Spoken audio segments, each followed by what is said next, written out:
Bom dia, irmãos. Eu saúdo toda a igreja com a paz do Senhor Jesus Cristo. Estamos aqui mais uma vez para meditarmos na palavra de Deus e ver o que ela tem para dizer para nós nesses últimos dias, nesses dias em que o mundo todo passa por uma grande tribulação, grandes problemas, mas o importante é que nós estamos firmes no Senhor. E com o Senhor não há tribulação que não possa ser vencida. E o tema da minha mensagem hoje é comprometidos com a verdade.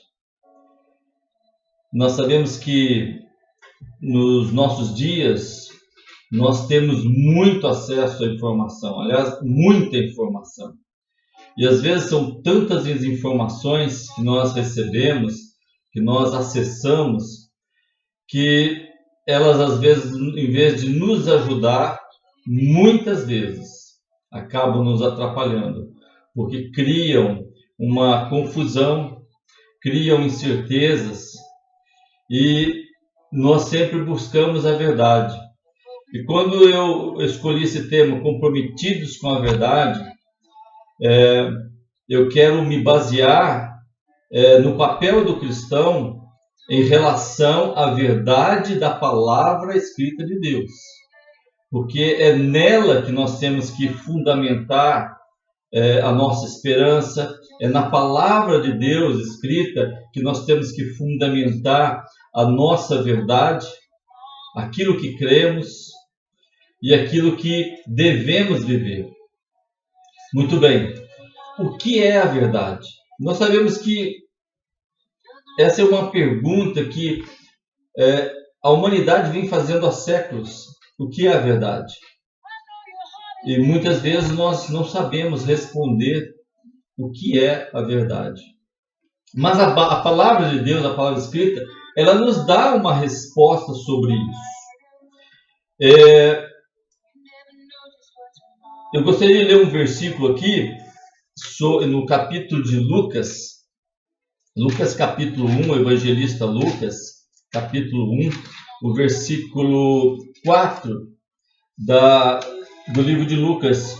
Lucas escreve assim: para que conheças plenamente a verdade das coisas em que fostes instruídos. Eu vou repetir, versículo 1. Capítulo 1, versículo 4, Lucas, para que conheças plenamente a verdade das coisas em que fostes instruídos.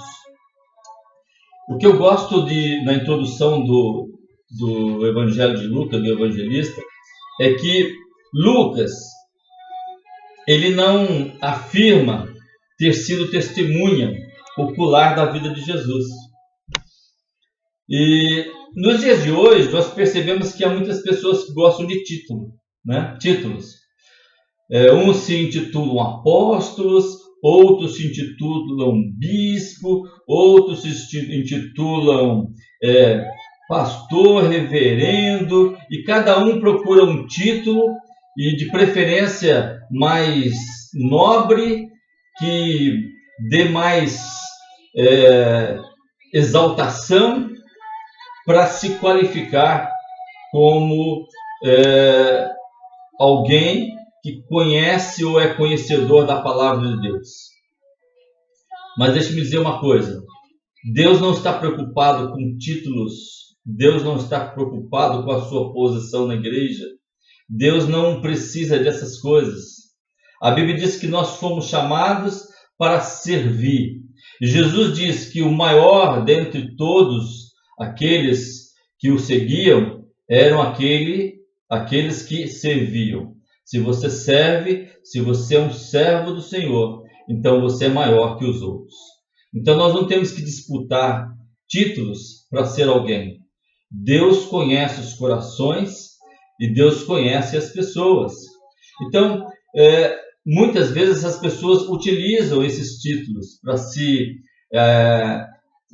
destacarem, para se autopromoverem, eu não sei por que buscam isso. Mas uma coisa é certa, essas pessoas demonstram ou revelam que não têm compromisso com a verdade da palavra de Deus, porque a palavra de Deus é totalmente contrário a isso, né? Jesus ensinou que nós devíamos ser simples, humildes, que nós devíamos nos humilhar, porque quem nos exaltaria não era o homem, e sim a Deus. E veja, se você procura exaltação, se você procura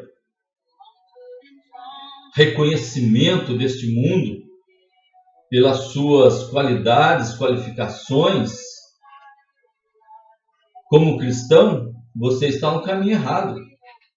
Porque o próprio Jesus, o Deus encarnado, foi rejeitado, foi humilhado, foi maltratado e foi morto na cruz por causa da sua palavra reveladora. E é sobre isso que eu quero falar. Sobre o cristão, ele deve ser comprometido com a verdade. Nós temos o compromisso, na condição de cristão, de conhecedor da palavra, de ensinar, de transmitir a verdade da palavra de Deus. Se nós não fizermos isso, estamos trilhando caminhos contrários à palavra de Deus. E isso não é bom. Muito bem. Eu estava falando sobre Lucas, que Lucas faz essa introdução no capítulo 1, versículo 4, para que conheças plenamente a verdade das coisas em que fostes instruídos. E é interessante que eu falei que Lucas, ao contrário de muitos líderes de hoje, ele não esteve com Jesus, não presenciou os fatos da vida de Jesus, os seus atos, os seus milagres, as suas ações, as suas palavras, o seu sofrimento. Ele não presenciou, mas ele diz o seguinte, que ele escreve, para que conheças plenamente a verdade das coisas que fossem instruídos. Ora, veja, primeiro, a atitude do Lucas, eu acho interessante o seguinte, ele aqui no capítulo 1, ele demonstra o seguinte, embora ele não tenha sido uma testemunha ocular, embora ele não tenha participado ou presenciado das coisas que os discípulos participaram, ele foi fazer o quê? Investigar. O texto diz, a palavra de Deus revela que ele foi investigar as coisas. E ele escreve esse evangelho dedicado a um homem, um romano, chamado Teófilo. A Bíblia não explica muito bem quem era esse homem, mas provavelmente Teófilo deveria ser um homem muito importante. E Lucas, o evangelho de Lucas, é o primeiro livro que Lucas escreve. Lucas, a história diz que ele era um médico, e ele então vai investigar a história, os fatos, os acontecimentos da vida de Jesus, tanto do seu nascimento até a sua morte, ressurreição e ascensão ao céu. Então, a primeira coisa que eu acho importante aqui no que Lucas faz é o seguinte, ele vai investigar. Antes de escrever alguma coisa, ele investiga se aquilo que ouviu, se aquilo que falaram era realmente fato, era verdade. Ele vai investigar. O segundo ponto que eu acho interessante no que Lucas faz é o seguinte, ele vai investigar por quê? Para esclarecer a verdade. E quando nós temos convicção de uma coisa, isso nos torna forte, isso nos torna capacitados para defender a nossa verdade. É como um estudante que faz a sua tese acadêmica, ou um uma pessoa formada que também produz a sua tese de doutorado. Ele tem que estudar, ele tem que pesquisar, e ele tem que pesquisar, às vezes, em muitas fontes, e ele tem que dominar aquele assunto de uma forma muito clara, muito objetiva, muito esclarecedora, para que, quando ele vai apresentar a sua tese, a sua de doutorado ou mestrado ou de formatura, ele tenha domínio sobre o assunto e exponha com clareza, sem confundir, mas deixando as pessoas entenderem o que ele quer dizer. E é exatamente isso que Lucas faz.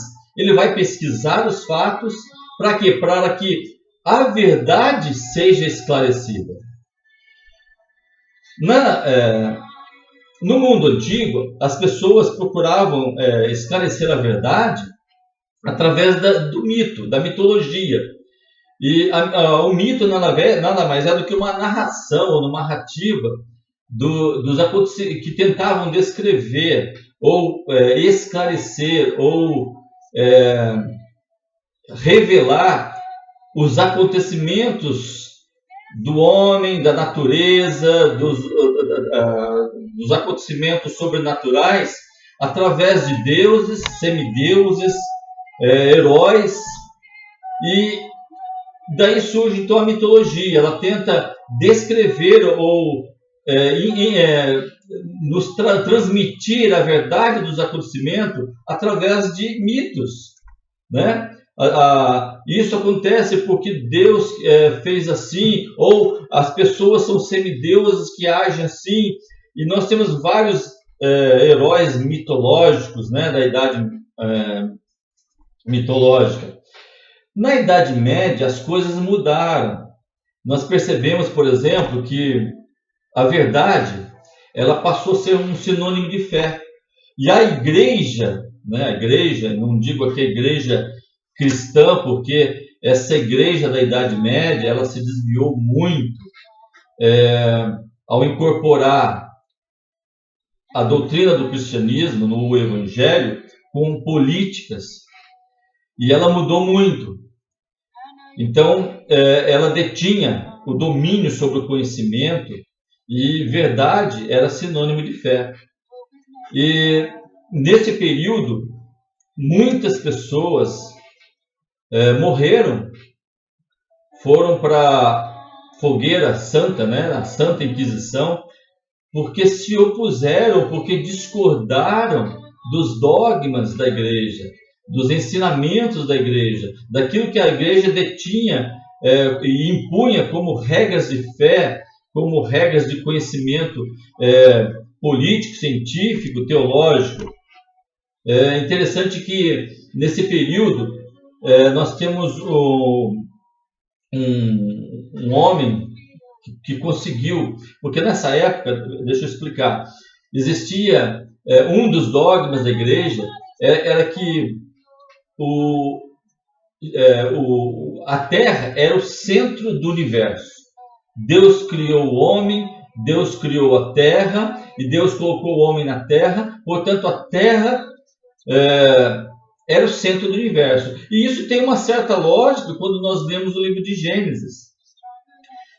Essa teoria, ou esse conceito, era conhecido como geocentrismo. Mas surgiu um matemático, um astrônomo, um homem estudioso chamado Nicolau Copérnico, que ele formulou uma teoria diferente, a teoria do heliocentrismo. O que isso quer dizer? Segundo Nicolau Copérnico, na verdade, a Terra não era o centro do universo, mas o Sol era o centro do sistema solar, né? E a Terra girava em torno do Sol e com os outros planetas, e isso justificava os períodos de anos, meses, dia, noite. E essa teoria ela foi veementemente combatida pela igreja, porque a igreja adotava a teoria do geocentrismo. Mais tarde surgiu um homem chamado Galileu Galilei. Galileu Galilei ele comprovou matematicamente, cientificamente, que a teoria de Nicolau Copérnico, de que o Sol é o centro do sistema e não a Terra, ele comprovou isso. E, em razão disso, ele foi acusado pela igreja da época e ele rejeitou ou renunciou ao seu estudo, voltando atrás, porque ele sabia que se ele permanecesse com essa teoria, né, provada, né, ele seria morto pela Santa Inquisição, seria queimado na fogueira. E por isso ele renunciou a esse estudo ou a essa ideia, mas na verdade ele sabia, porque ele havia comprovado matematicamente que essa verdade, né, o heliocentrismo, a ideia, era uma verdade. Muito bem, estou falando de verdades, né, e períodos históricos. Na Idade Moderna, nós sabemos que há muita confusão. Nós utilizamos, às vezes, para definir o que é verdade, a filosofia, né, a ciência. Existe uma série de estudos que nos ajudam a compreender a verdade. Mas o que é a verdade? Ora, a Bíblia diz o seguinte, que nós fomos gerados pela palavra da verdade. E é aqui que eu quero me ater, porque nós temos que nos ater na palavra escrita de Deus. O que a palavra escrita de Deus diz sobre isso? Primeiro, ela diz que nós fomos gerados pela palavra da verdade. Olha o que diz Tiago, capítulo 1, versículos 16 e 18. Diz assim, Tiago, capítulo 1, versículos 16 e 18. Não vos enganeis, meus amados irmãos. Toda boa dádiva e todo dom perfeito vem do alto, descendo do Pai das luzes, em quem não há mudanças nem sombra de variação. Segundo a sua própria vontade, ele, preste atenção, nos gerou pela palavra da verdade, para que fôssemos como que primícias das suas criaturas. Muito bem, irmãos, a Bíblia diz que nós fomos gerados pela palavra da verdade. Amém? Então, nós somos gerados pela palavra da verdade. Nós temos ligação íntima na nossa criação, na nossa geração com a verdade. Muito bem. A palavra de Deus ainda diz que nós somos da verdade. Em 1 João capítulo 3, 19 e 22, nós lemos: Nisto conheceremos que somos da verdade, e diante dele tranquilizaremos o nosso coração, porque se o coração nos condena, maior é Deus do que o nosso coração, e conhece todas as coisas. Amados, se o coração não nos condena, temos confiança para com Deus. E qualquer coisa que lhe pedimos, dele a receberemos, porque guardamos os seus mandamentos e fazemos o que é agradável à sua vista. O que isso quer dizer que nós somos da verdade? Isso quer dizer, irmãos, que o cristão, ele sempre deve zelar pela palavra de verdade, ele deve sempre ser verdadeiro, autêntico, não falso, não fingido, não enganador. Ele tem que ser verdadeiro. Ele não pode usar de mentiras para poder se comunicar ou para poder se safar de alguma situação. Ele tem que ser sempre verdadeiro e autêntico. Dizer sempre a verdade, custe o que custar. Às vezes, dizer a verdade pode custar a própria vida. Mas também há situações em que dizer a verdade pode te trazer livramento da morte. Tudo depende da vontade de Deus. Mas a vontade de Deus é uma só, que nós sejamos verdadeiros, ou seja, que a verdade esteja em nós. Lembre-se que o antônimo, ou o contrário de verdade, é mentira. E Jesus, certa vez, discutindo com os judeus, disse: vós tendes por pai o diabo, e quereis satisfazer-lhes o desejo. Ele foi homicida desde o princípio, jamais se firmou na verdade. Quando ele profere mentira, fala do que lhe é próprio, que é mentiroso e pai da mentira. Então, cuidado, irmãos. A palavra de Deus, proferida por Jesus, nos esclarece, nos ensina que o diabo, o nosso adversário, o nosso inimigo, ele é o pai da mentira.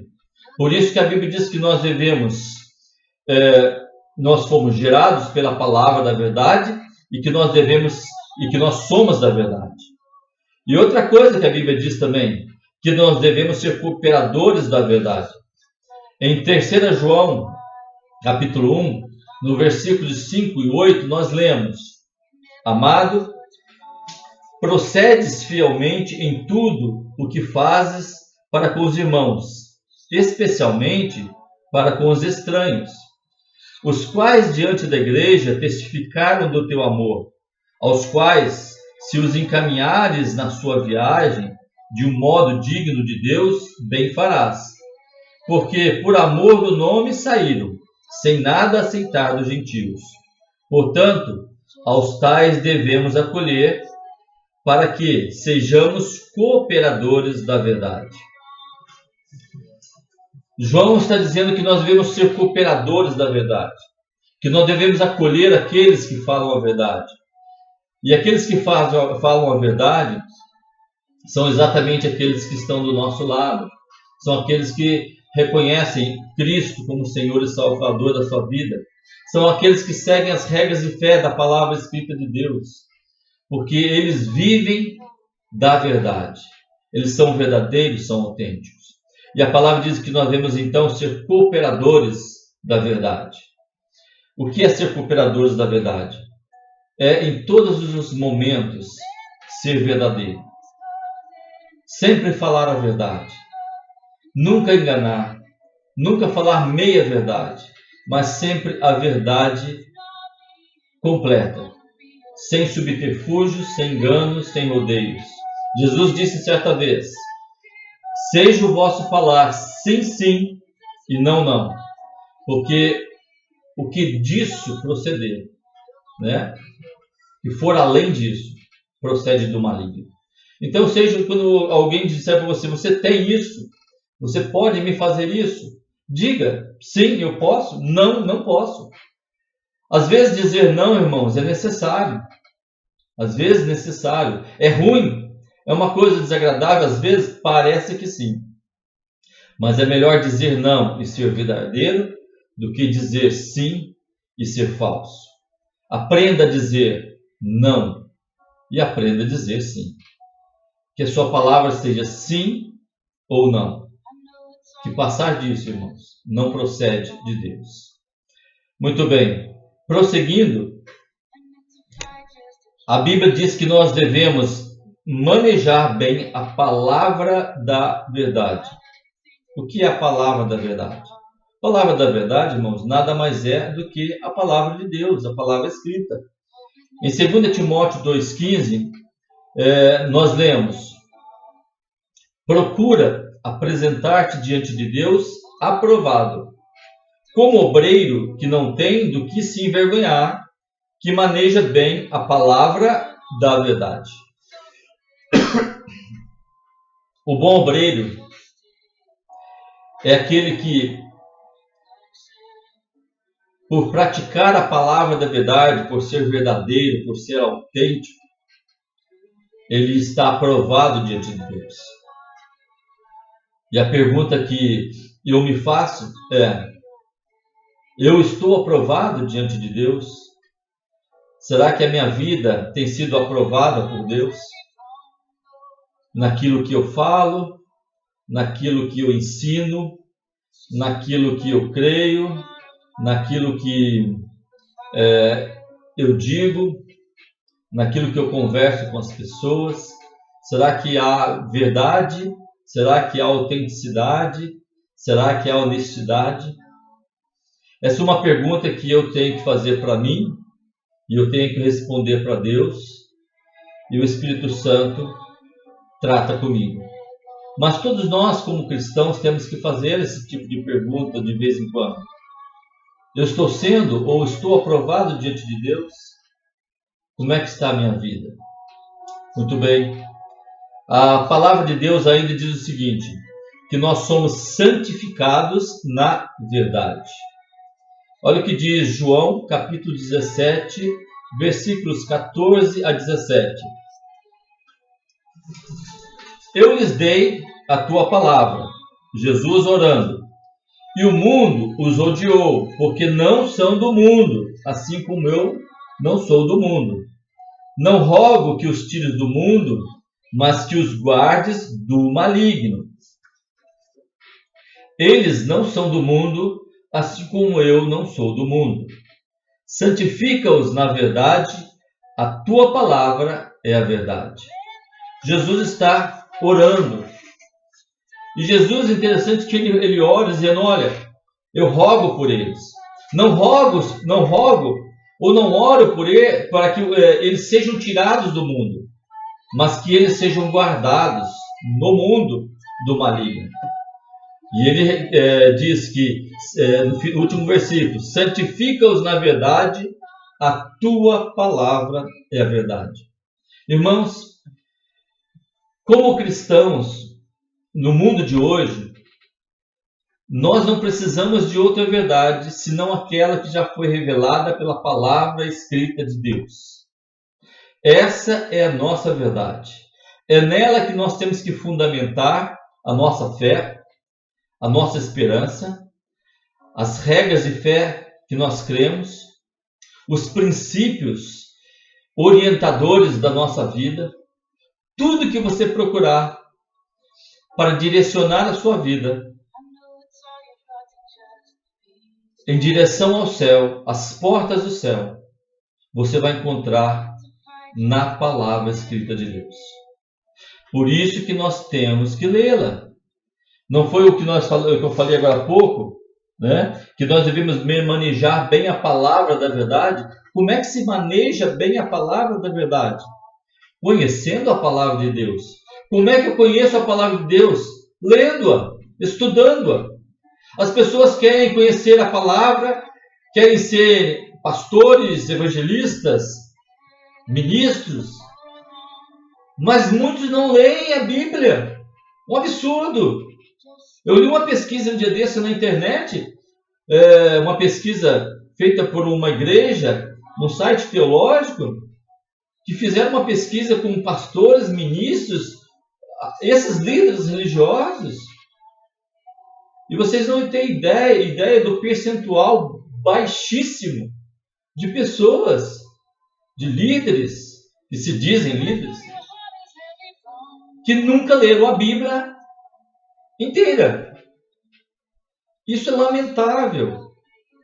Isso é triste.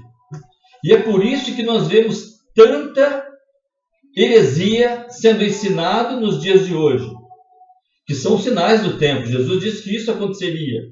Mas é exatamente por causa disso, porque as pessoas estão à procura de verdades que na verdade não são verdades, são mentiras transvestidas, né, de verdade. A verdade, irmãos, está na palavra de Deus. E para conhecer a palavra de Deus, você tem que lê-la e estudá-la. Não só ler, mas estudar. Estudar história, pegar um comentário bíblico, entender o contexto daquele texto que você está lendo, compreender os aspectos históricos daquela época, as tradições, costumes, para que nós possamos interpretar a palavra de Deus de uma forma clara, sem rodeios e sem criar fantasias. Outro dia eu ouvi um pastor pregando fervorosamente, falando que quem toma café não vai para o céu, porque café é condenado na Bíblia, droga, é um pecado. Esses absurdos, irmãos, só percebem quem conhece a palavra de Deus. Por isso que nós sempre insistimos, nós os pastores, em que a palavra de Deus deve ser lida e estudada todos os dias. E a verdade, a Bíblia também diz o seguinte, que a verdade produz libertação. Quando nós tomamos conhecimento da verdade, ela nos liberta da ignorância. E é por isso que nós insistimos, estude, leia a palavra do Senhor, porque a palavra do Senhor é a verdade que você precisa para esse século. E ela não é só reveladora, mas ela é libertadora.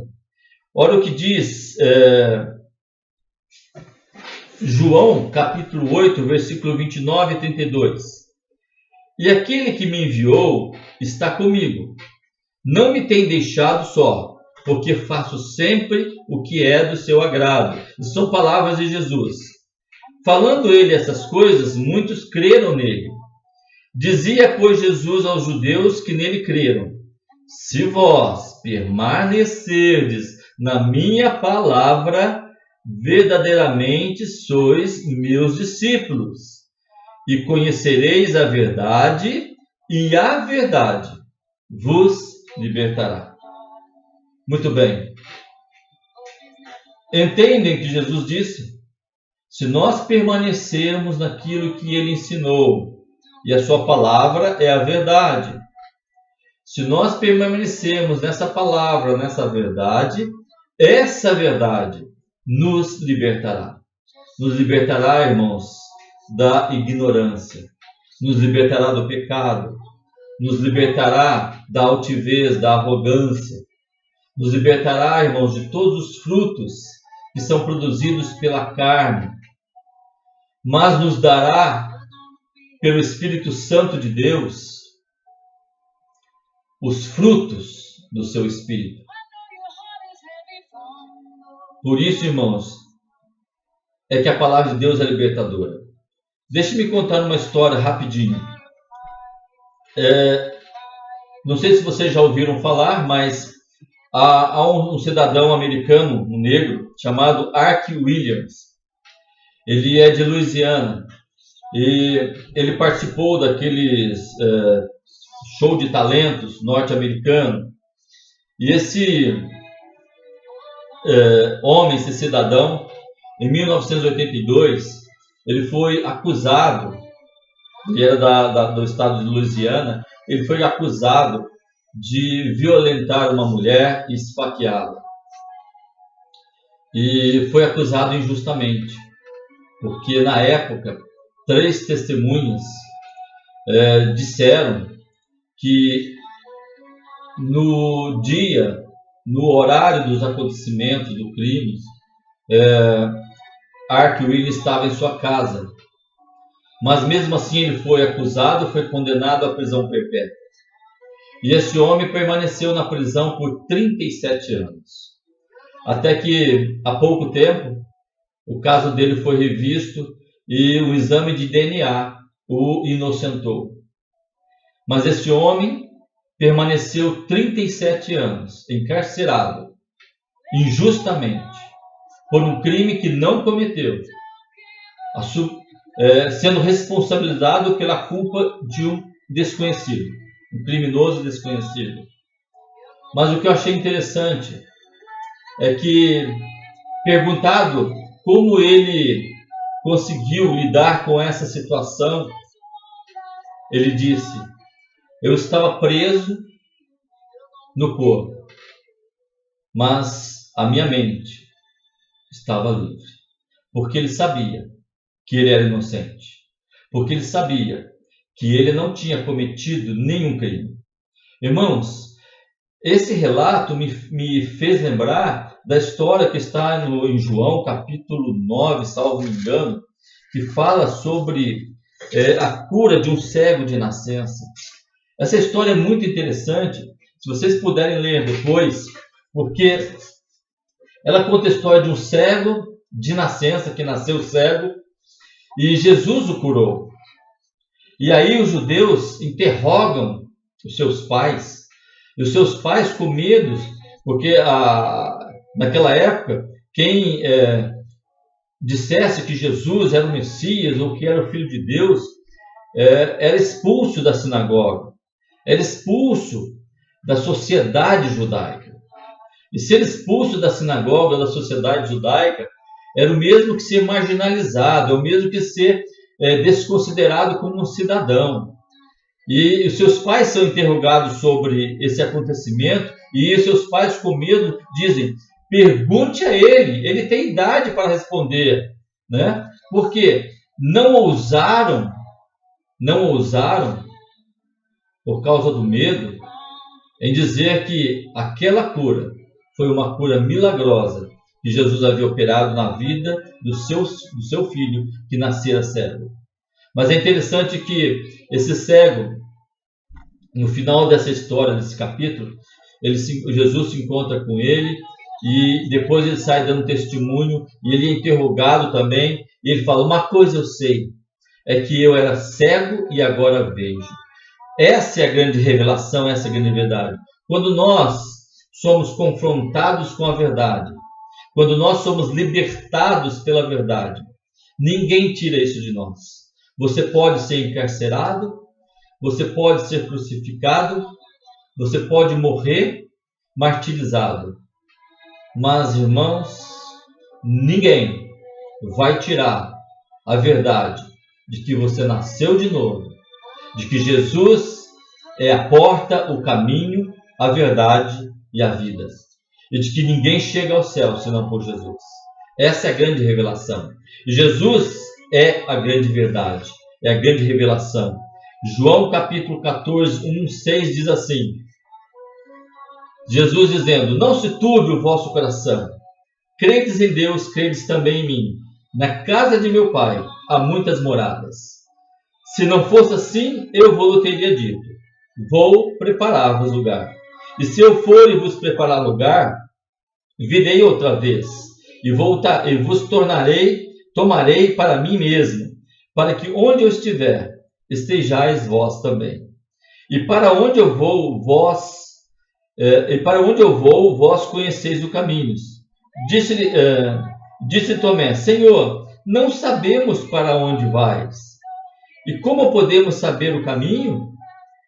Respondeu-lhe Jesus: eu sou o caminho, eu sou a verdade e a vida. Ninguém vem ao Pai senão por mim. Essa é a grande verdade da palavra de Deus. Jesus respondeu o que nós estamos procurando. Você procura uma verdade no mundo, a verdade está em Jesus. Ele é a verdade, ele é a revelação de Deus, ele não é desse mundo, o seu reino não é desse mundo. Por isso não espere glórias como cristão desse mundo, porque o reino de Deus não é desse mundo. Mas ele disse, ele prometeu que queria preparar-nos lugar. E quando esses lugares estivessem prontos, ele retornaria, para que onde ele estiver, nós também estejamos nesse lugar que ele foi nos preparar. E eu encerro aqui, lembrando de um livro que eu li há muito tempo atrás, chamado Em Seus Passos, que faria Jesus? Esse livro escrito por Charles Sheldon. É um livro muito antigo, você vai encontrar talvez em PDF disponível na internet, procura no Google, Em Seus Passos, que faria Jesus? É um livro que me ajudou muito na minha fé, na minha caminhada com Deus. E essa pergunta deve ser feita todos os dias da sua vida. Em todas as situações da sua vida, em todas as ocasiões tristes, de alegria, de festa, de tristeza, de choro, de dor, pergunte-se o que Jesus faria se ele estivesse aqui agora no meu lugar. Ele celebraria, ele choraria, ele cantaria, ele louvaria, ele oraria, ele abraçaria. O que Jesus faria se ele estivesse no lugar? E é isso, irmãos, que eu quero deixar com você nesse dia. Que o Senhor seja a verdade na sua vida. Que a sua palavra seja a única verdade que você deve seguir. Porque a palavra de Deus é como o trilho do trem. O trem, a locomotiva, tem muita força. Pode puxar dezenas de vagões. Mas de toda essa força, nada vale se ela estiver fora dos trilhos. E a palavra de Deus, a palavra escrita de Deus, é o trilho da nossa locomotiva. É nela que nós temos que trilhar todos os dias da nossa vida. Amém? Que o Senhor te abençoe. Que o Senhor te guarde. Que o Senhor faça resplandecer sobre você o seu rosto e te dê a paz. Que a graça do nosso Senhor e Salvador Jesus Cristo, que o amor de Deus o Pai, que a consolação, a direção e a unção do Espírito Santo de Deus seja com você hoje, agora e para todo sempre. Amém? Muito obrigado, Deus te abençoe.